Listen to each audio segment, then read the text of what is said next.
The protein of interest is the house dust mite derivative protein disulfide isomerase, HDM-PDI. Protein disulfide isomerase was first purified from house dust mite by X. Louis and colleagues.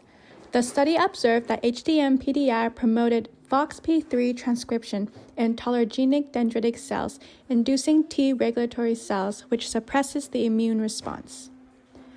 PDIs are a well-studied family of enzymes that are expressed in the endoplasmic reticulum of all eukaryotes. However, our specific house dust mite protein disulfide isomerase do not have a determined structure yet. The biggest advancements of the structure of PDI have come from yeast-derived PDI and human PDI. The PDI structure consists of 4 thioredoxin-like domains containing 4 alpha helices and 5 beta sheets. The sheets are parallel with the exception of the 4th beta sheet being antiparallel. These domains follow the conformation of beta alpha, beta alpha, beta alpha, beta beta alpha. The 4 domains are ordered in the sequence of A, B, B', X, and A', where A and A' are catalytic domains containing a CGHC sequence. B and B' are non-catalytic domains which have hydrophobic regions, and X is a 19 amino acid linker between the B' and A' domains. The structure also contains an acidic tail labeled C in the figure below. The acidic tail follows the A' domain, which contains a KDEL retention sequence that allows the PDI to be maintained in the ER. As shown in the figure, the 4 domains are arranged in a U shape, with A and A' being at the top and B at the bottom. It has been suggested that the removal of the acidic tail helps with the crystallization process. Therefore, it is often not found in proposed PDI structures and won't be found in ours. It is known that PDI contains 2 active sites, one in the A domain and the other in the A' domain. They each contain a cysteine, glycine, histidine, cysteine active site motif. The active site sequence is found in the N-terminus end of the 2nd alpha helix of the A and A' domains. These active sites are responsible for the formation of disulfide bonds through reduction, oxidation, and isomerization of disulfide bonds. Protein disulfide isomerase is a catalytic enzyme with 2 major functions. The first is chaperone activity. This enzyme catalyzes disulfide bridge formation, cleavage, or isomerization to promote proper protein folding in the ER. The disulfide bonds that are created contribute to individual protein stability or the covalent joining of protein subunits through cross-linking specific cysteines. How this mechanism works is that first, an unfolded protein binds to the alpha and beta regions of the oxidized PDI in the ER. The alpha regions of PDI have cysteine residues that form disulfide bonds with the unfolded protein to promote proper folding, and the beta regions have hydrophobic pockets that bind the hydrophobic regions of the unfolded protein and aid in protein folding. This will form a protein PDI complex, where the unfolded protein gets oxidized and PDI gets reduced.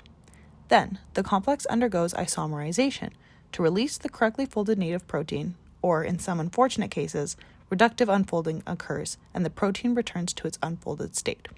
In both cases, reduced PDI is oxidized through the help of ERO1, an oxidoreductase enzyme in the ER. Once PDI is oxidized, it can restart the folding process with another protein and continue its enzymatic activity.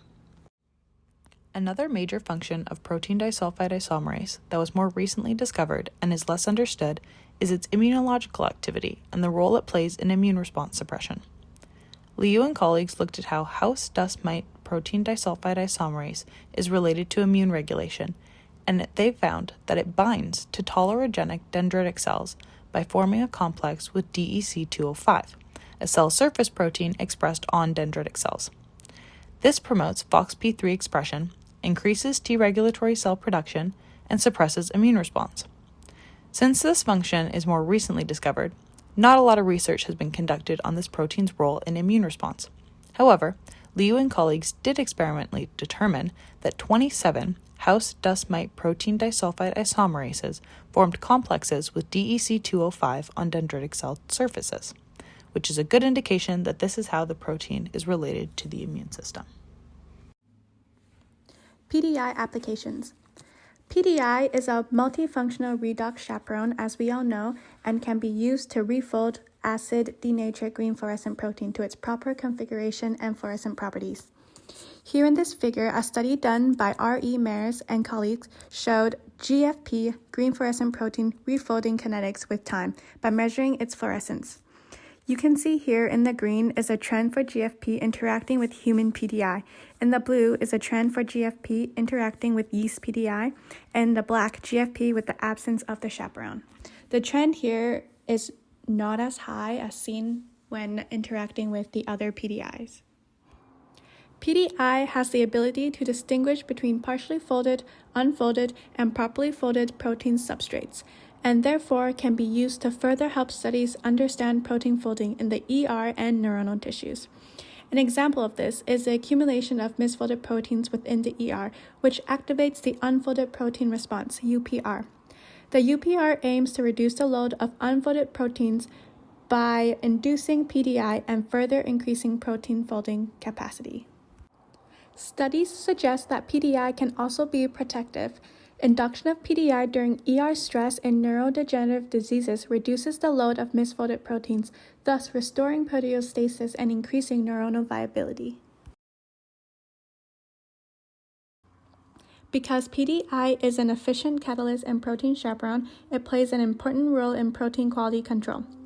Although PDI harmful functions were not touched on, it is also modulated by the cellular location of PDI, levels of ER stress, and the redox environment. Further investigations are clearly needed and can potentially be exploited therapeutically in a variety of diseases. As you can see in this figure, replenishment of PDI can positively improve myocardial injury and neurodegeneration diseases. Also, on this figure, you can see that inhibition of PDI can positively affect thrombus formation and cancer. There are 4 post-translational modifications of protein disulfide isomerase. The first post-translational modification is disulfide bond formation.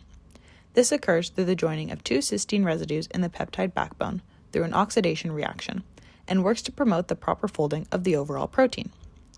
Another post-translational modification is S-nitrosylation.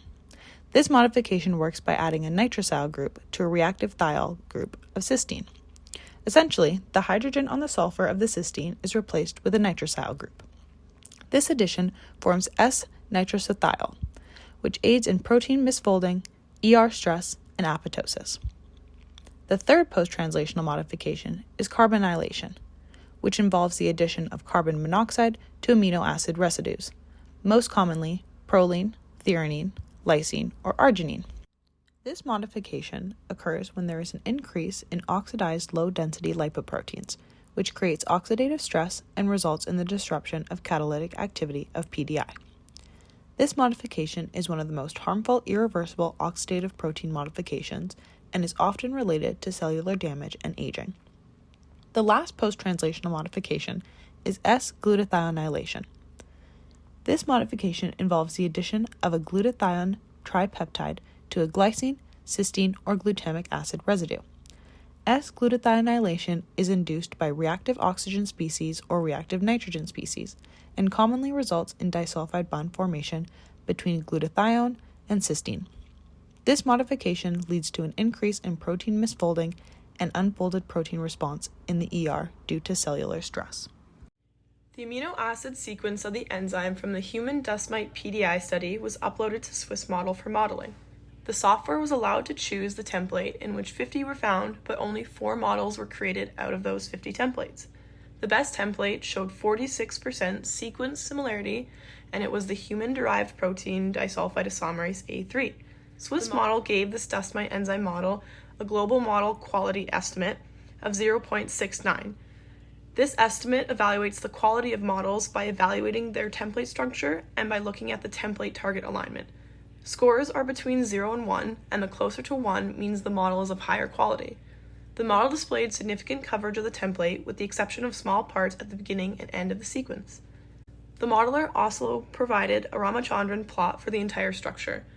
Almost all the residues for this model fall within the highly favorable and favorable shaded regions, with only 4 major outliers. The enzyme model was further visualized in PyMol to evaluate its structure. The model displayed the 4 characteristic domains of PDIs named A, B, B', and A'. These domains contain the typical motifs of beta-alpha repeats followed by a beta-beta-alpha observed in these enzymes. Also within the A and A' domains, the active sites that cleave, form, and isomerase disulfide bridges were conserved. This CGHC active site sequence is present in both domains and is highlighted pink in the model for visualization. Additionally, the X linker, which is a characteristically long sequence joining the B' and A' domains, is also present in the structure, highlighted yellow, as it is conserved across PDI enzymes. The analytical factors, as well as the conserved functional regions in the structure, deem it a reasonable model for human dust mite protein disulfide isomerase for further study. In our proposed structure of the dust mite-derived PDI, it shows 4 beta sheets and 3 alpha helices, as opposed to the human PDI, which has 5 beta sheets and 4 alpha helices. Our domains fold into a beta-alpha, beta-alpha, beta-beta-alpha sequence. The supersecondary structure is beta-alpha-beta and most resembles a thioredoxin fold. The thioredoxin fold consists of 4 beta sheets and 3 alpha helices, with beta sheet 3 being antiparallel. This sequence was found in our PDI structure and can be seen in the figure below. The structural class of our structure is alpha/beta, as they are linked, alternating alpha and beta regions in our structure. Swiss model provides a Q-mean Z-score breakdown for protein models. This model got an overall Q-mean score of negative 2.39. A score under negative 4.0 indicates a low-quality model, and scores above negative 4.0 indicate models of better quality. The model is also evaluated on side chain interaction potential, all-atom protein packing, solvent residue accessibility, and torsion potential. There is also a comparison of these scores to proteins of the same size in their native conformation. This model scores falls around 2 standard deviations from the mean for proteins of this size. Thank you for listening to our presentation. We hope you enjoyed it.